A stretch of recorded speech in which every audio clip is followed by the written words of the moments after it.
Okay, so this is Kal Kat, the Kal Katter, and this is a review of Horror at 37,000 Feet. All creature features, Vincent Dahl's creature features. Shatner, Peter Falk, the Evans, the girl from the kid played the kid from the horror stuff. She did a bunch of other stuff later. The guy from Gilligan's Island. There's a bunch of people in it. It's a TV movie. I don't much like the idea of creature features doing TV movies just because they're not really. They're already going to be cheesy because it was a TV movie, or they're not going to be like mainstream. It's sort of like, oh, you put it on television. It's like, yeah. The only exceptions I could see are doing the Star Wars holiday special, which would be hilarious, or doing doing some of the doing like a thing on High School Musical or something. They would never do that, but it's pretty bad. That is kind of a horror. No. Yeah, so I guess it's okay to do a TV movie once in a while, but it's kind of like tooting their own horn a little bit. It's kind of like, oh, you do a TV movie. Yeah, we know that, yeah, it's a little odd. Even they knew it was a little odd, and they allegedly were going to have the guest William Shatner. Shatner! It was just Kal Kat. Anyway, it wasn't Kal Kat. But there was a guy last week that had complained he was never mentioned in his calls on the thing. They were watching the live stream, and they put him up. He was on tonight's episode, so yeah, that was cool. And I commented on there with I used the main channel this time. I used the reviews channel this time. That's where I post the reviews instead of the On Location Cats channel, just so they know that this is the other Kal Kat channel that goes up there. Just to stay in the live chat, there was less jokes. Weren't as many jokes. Weren't as many cookies.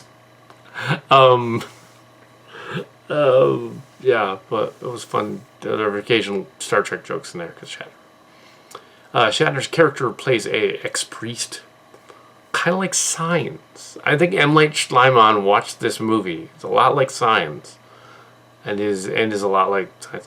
His end is a little less like Signs and more like Reanimator. Yeah. I can give things away. This movie's old. It's from the 70s. 73. It's Forrest the Motion Picture. Shatner's a gigantic toupee. There's a lady with a dog in the beginning. She's a stuck-up British lady. There's another lady who and Shatner are there.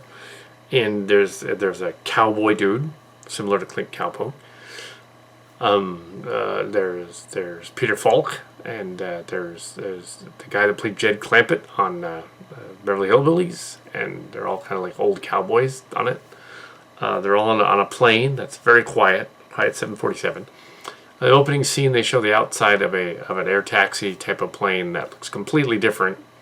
It's like a TWA one instead of what they say in the story, TOA or whatever. The model that has a red stripe, a double red stripe, and then a single red stripe in different shots. The model that they used has either a blue stripe or a reddish stripe. They're United from that time period or American Airlines. Yeah, different models. The stock footage that they used as well. Near the end, they used another air taxi that lands. The plot of the movie is that this airplane is going from, I believe, London to New York, but then they land back in London or something. Which, yeah, so they're on their way over the pole, because you go over the pole to get to England. You don't go over the ocean. Well, you sort of do. The Arctic Circle. It's 16 hours.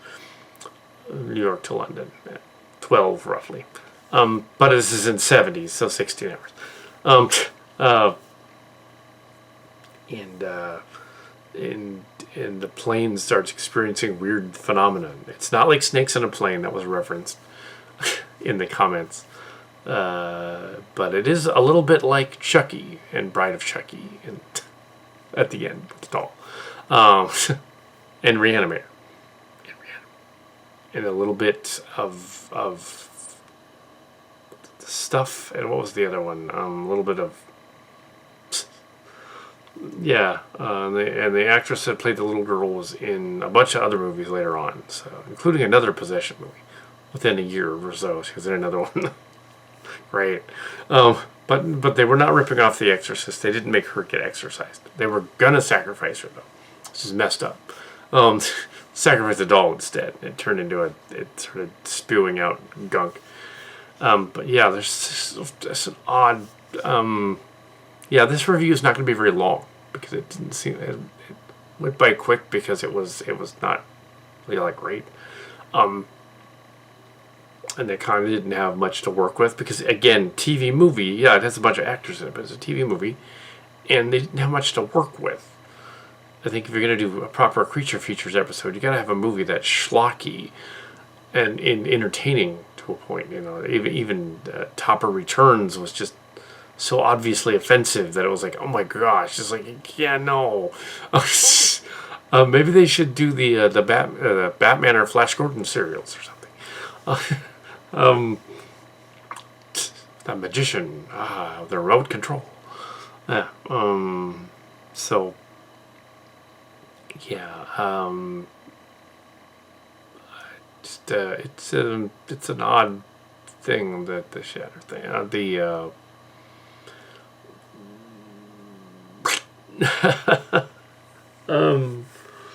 So basically, there's creatures on the plane, and they send a stewardess down below. Was this 2 levels to the plane? She almost freezes to death. They pull her out of the thing. Then I guess the ship's engineer goes down there to check it out. He gets his arm frozen. Comes back up. He's like injured. There's creatures talking in voices through earphones. The one lady has headphones. The cowboy lends her. There's another lady hearing voices. Shatner's ex-priest hears hearing things. Everybody's drinking because it's a long flight. It's a red-eye flight at night. They pass over this island thing, and yeah, they have smoking on the plane apparently. And they light a bonfire at one point. Do you think all the oxygen would be sucked out of the plane then? What? Don't do those things. Don't smoke on a plane. I guess people did used to smoke on a plane in the 70s and 80s. How did they do that without like decimating the air in the plane? I remember that from the 70s, 80s. They had there was a smoking section on the plane, which is really weird. What they had that. That was like, how did they manage that? The air would have been shit, like awful. Ugh. But yeah. So Shatner plays an ex-priest, sort of like Mel Gibson's character in Signs, and basically the dialogue is similar to the. So you think that maybe they'll defeat the thing with holy water or something, which they put on the doll. A voodoo doll with holy water and sacrifice that, like, they make the kid's toy doll into a voodoo doll using hair and nails and stuff. That ain't how you do it. Anyway. No.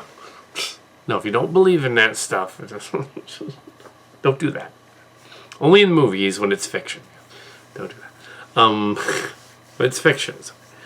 At one point, Tangella in the background is doing something, dusting over here or whatever in the background, while doing a hula hoop at the same time.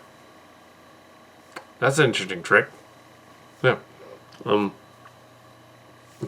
Livingston had some lines because he looked similar to the doctor guy for the movie, so there was like this interesting interplay going on. People were making jokes about Airplane and Airport 77, which Airport 77 was kind of similar to this.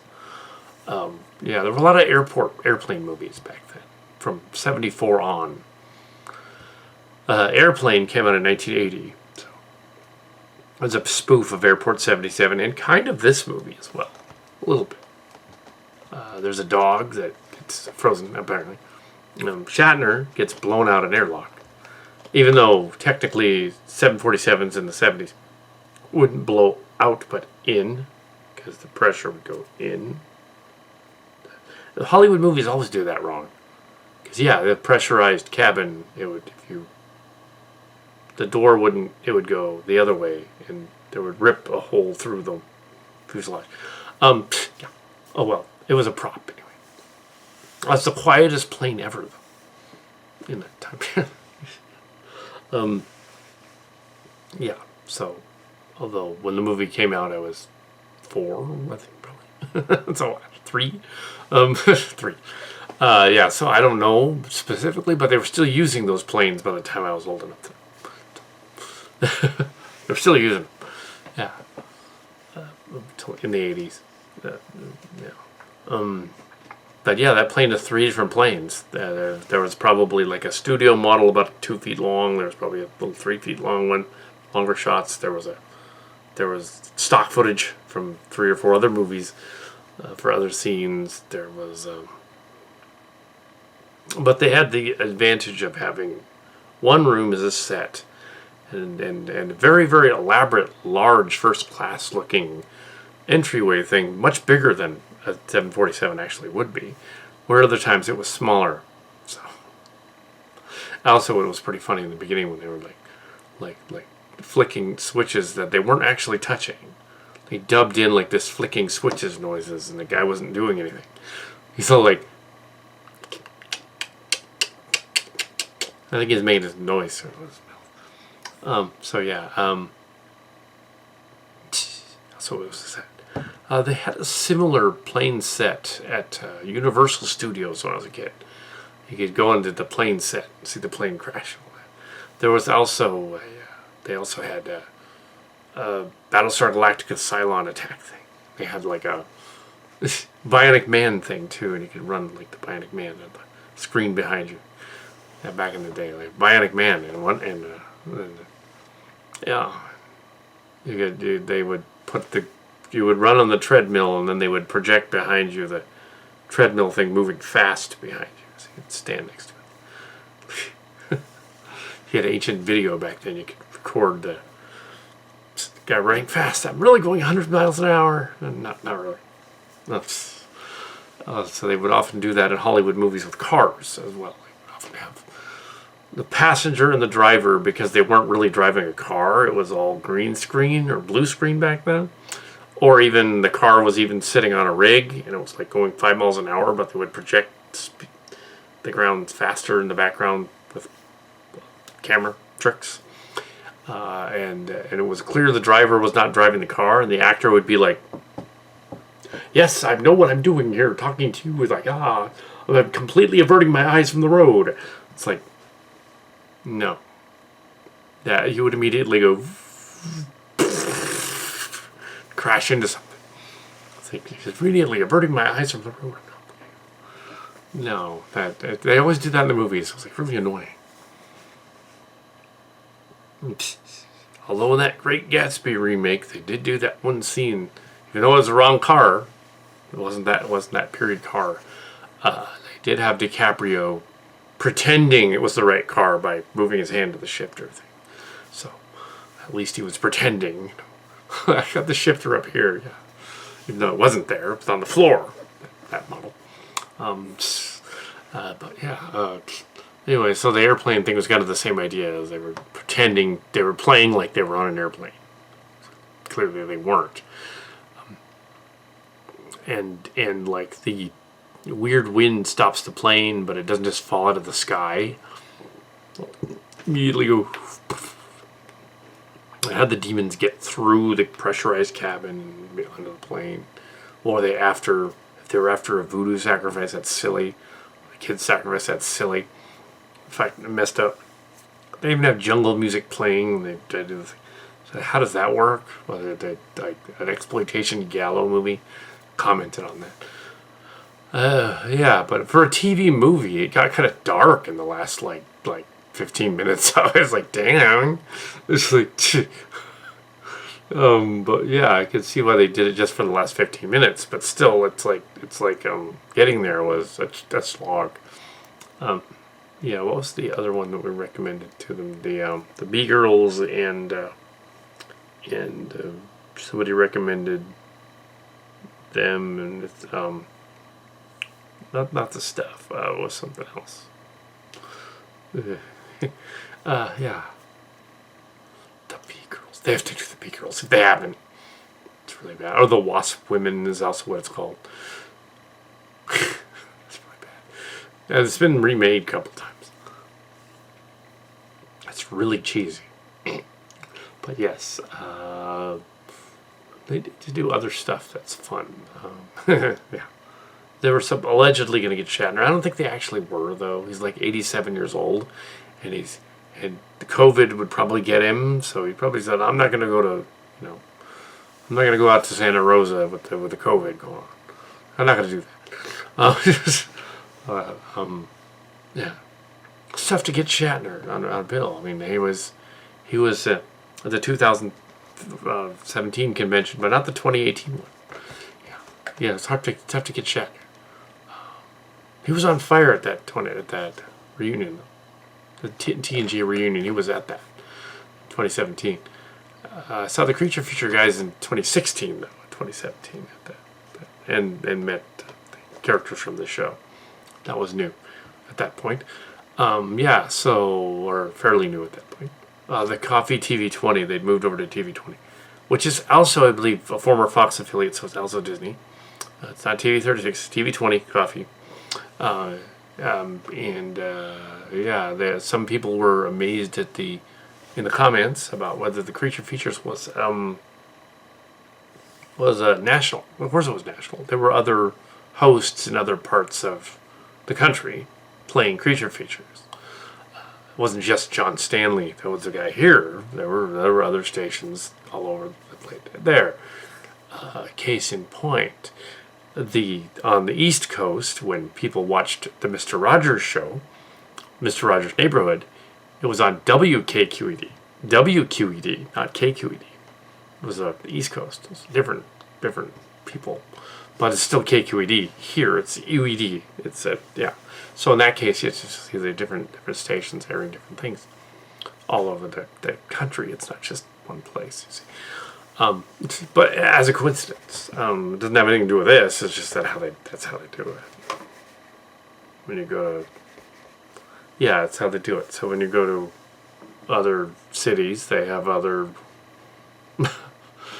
states. They have other news channel lineup is different. Yeah, so I think Vegas, channel 2 is like 4 or 5 or something. So yeah, but you don't want to watch a lot of TV in Vegas. You go to Vegas after the COVID, and you don't want to watch TV. You don't want to do anything there. You want to go to the shows, or you want to go to the casinos. Go to the shows later in the evening after you spend half your money. Go to the shows, a magic show or something. Yeah, I've seen this one. I actually seen a decent magic show. First Cards and I, like back in the day. Almost 20 years ago. Yeah, it was a magic show, and yeah, we also went to the Siegfried and Roy, so that was cool. Yeah, back in the day, yeah,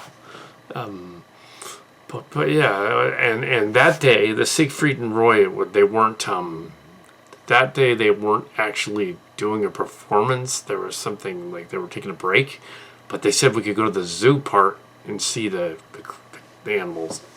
So we went to the zoo part. We got to see the zoo, see the tigers and all that. But yeah, they weren't actually there that day. But we did get to see the magic show, and the other guy's magic show, and it was kind of fun. Because when they put it up on a stage, you can actually do sleight of hand with mirrors and people and things like that you can't do with a live magician out on the street. You can totally tell what the live magician is going to do. You can totally see what he's doing with his hands. But yeah, I put him on a stage like 20 feet away or so, and I can't tell how they did it, which is cool. It wasn't Penn and Teller, but something like that. It was like Penn and Teller. So yeah, it wasn't Penn and Teller. About that. But for sure, this was horror at 37,000 feet, and you can probably just clip off the entire last 5 minutes of this because it was talking about Vegas for some reason. Okay, bye.